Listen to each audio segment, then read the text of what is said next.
Fala galera, mais um dia para o nosso devocional diário. Vamos continuar meditando em Atos capítulo 9, eu sou André Maldonado e o AB7 é uma produção do JC na Veia.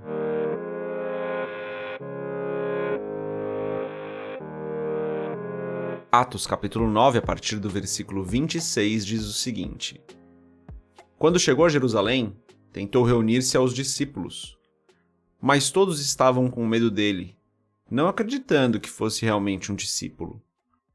Então Barnabé o levou aos apóstolos e lhes contou como, no caminho, Saulo vira o Senhor, que lhe falara, e como em Damasco ele havia pregado corajosamente em nome de Jesus. Assim, Saulo ficou com eles, e andava com liberdade em Jerusalém, pregando corajosamente em nome do Senhor. Falava e discutia com os judeus de fala grega, mas estes tentavam matá-lo. Sabendo disso, os irmãos o levaram para Cesareia e o enviaram para Tarso. Até aqui, até o versículo 30. Vamos fechar os nossos olhos, curvar nossa cabeça e fazer uma oração. Senhor, obrigado. Obrigado pela tua graça, obrigado pela tua misericórdia, obrigado pelo teu amor, obrigado pela tua palavra, obrigado pela tua direção, obrigado pela tua proteção, obrigado pela tua bondade que se estende todos os dias sobre as nossas vidas, obrigado pela nossa salvação, obrigado por tudo que o Senhor tem feito por nós, tudo que o Senhor já fez por nós e tudo que o Senhor ainda vai fazer por nós. Obrigado, Senhor. O Senhor é santo, o Senhor é bom, o Senhor é justo, o Senhor é longânimo, o Senhor é misericordioso em todo o tempo. Perdoa as nossas falhas, Senhor. Perdoa os nossos erros, perdoa os nossos vícios, perdoa aquilo que nós fazemos que não está de acordo com a Tua palavra, Senhor. Em nome de Jesus eu peço que o Senhor tenha misericórdia de nós.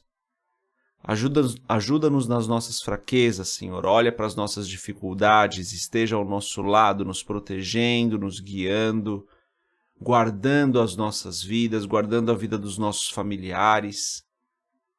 Abençoa aqueles que estão trabalhando e, Senhor, estão acompanhando aqui esse podcast. Abençoa aqueles que não estão trabalhando e abre uma porta de emprego. Abençoa aqueles que estão saudáveis, Pai, para que com ousadia preguem a Tua palavra. Abençoa aqueles que estão enfermos, para que sejam curados e mesmo nesse momento possam dar um bom testemunho da Tua bondade e do Teu amor sobre as nossas vidas. Em nome de Jesus, continua nos ensinando a Tua palavra, Pai. Abençoa-nos para o dia de hoje. Guarda-nos no dia de hoje, guia-nos no dia de hoje, que Teu Espírito Santo esteja conosco em todo o tempo. É o que eu peço em nome de Jesus. Amém. Galera, esse texto aqui fala então quando Saulo vai para Jerusalém, fugido já da perseguição, né? E ao chegar lá, quando ele tenta falar com os discípulos desconfiam, né? Falam, pô, mas esse cara estava perseguindo a gente até agora há pouco, agora ele virou discípulo de Cristo. Isso deve ser alguma estratégia para ele matar a gente, para ele conseguir pegar a gente. Esse era o pensamento dos discípulos, né?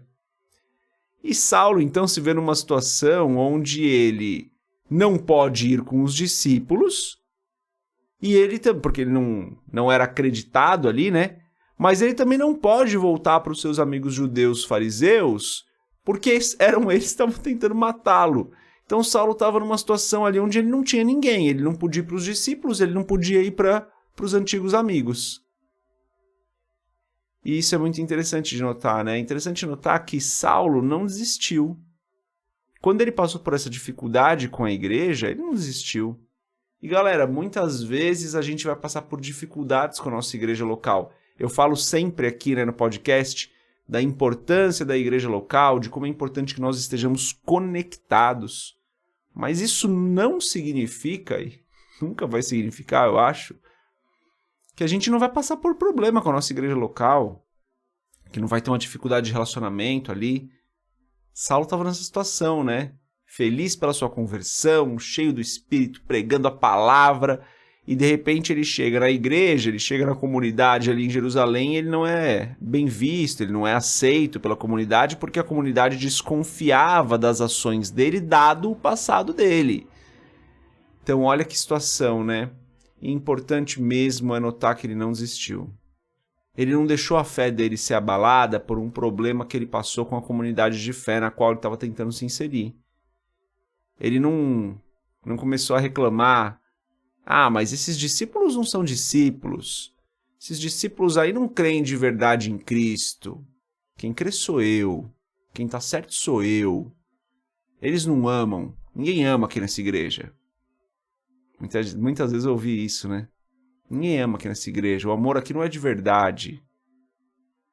Galera, Saulo passou por uma situação onde ele estava sendo perseguido e o lugar onde ele podia pedir ajuda e refúgio não acreditava nele. Isso não fez com que a fé dele se abalasse. Pelo contrário, quando ele teve a oportunidade, ele se juntou com aqueles discípulos e a palavra não fala em nenhum momento que ele guardou rancor, que ele guardou mágoa, que ele ficou reclamando da igreja local, ali em Jerusalém. Não. Interessante isso, né, gente? A gente precisa saber que na nossa igreja local a gente vai ter problema. E que nós, como cristãos, precisamos perseverar perante os problemas, porque o Senhor é o centro. Não somos nós, não são os nossos relacionamentos. Não estou falando para você aceitar qualquer coisa, né, galera? Pelo amor de Deus. Estou falando das situações comuns do dia a dia, de um pequeno desentendimento, de algo do tipo. Não estou falando dos grandes problemas que as igrejas passam às vezes, de desvios de caráter, de moral. Estou falando dos pequenas situações do dia a dia. Eu espero que você me entenda, né? Não estou falando que você é obrigado a ficar numa igreja tóxica. Só estou falando aqui para você avaliar o seu coração. Se não é o seu coração que está manchado, guardando rancor, guardando mágoa de situações que são do dia a dia que a gente sempre vai encontrar. Porque a gente sempre vai encontrar algumas dificuldades na igreja local, gente, é normal. Mas nós, como fez Saulo, que encontrou uma grande dificuldade, precisamos perseverar. E quando perseveramos, então os nossos relacionamentos se fortalecem. Então nós, como igreja local, ficamos mais fortes, mais unidos. A gente precisa passar pelas pequenas dificuldades e diante das pequenas e das grandes, a gente precisa orar, dobrar nosso joelho e interceder. E ter a direção do Espírito Santo sobre o que fazer em cada uma delas. Então a mensagem de hoje é essa, galera. Talvez uma mensagem um pouco menos leve, né? A igreja local vai ter problemas. E a gente precisa sondar muito o nosso coração para que nós não entremos em pecado quando a igreja local passa por problemas, mas que nós sejamos fiéis, enfrentando em oração e em muito amor esses problemas. E claro, de novo, tô falando aqui das situações do dia a dia, tá, gente? A mensagem de hoje é essa. Deus abençoe a sua vida. A gente se vê amanhã, se Deus quiser. Paz.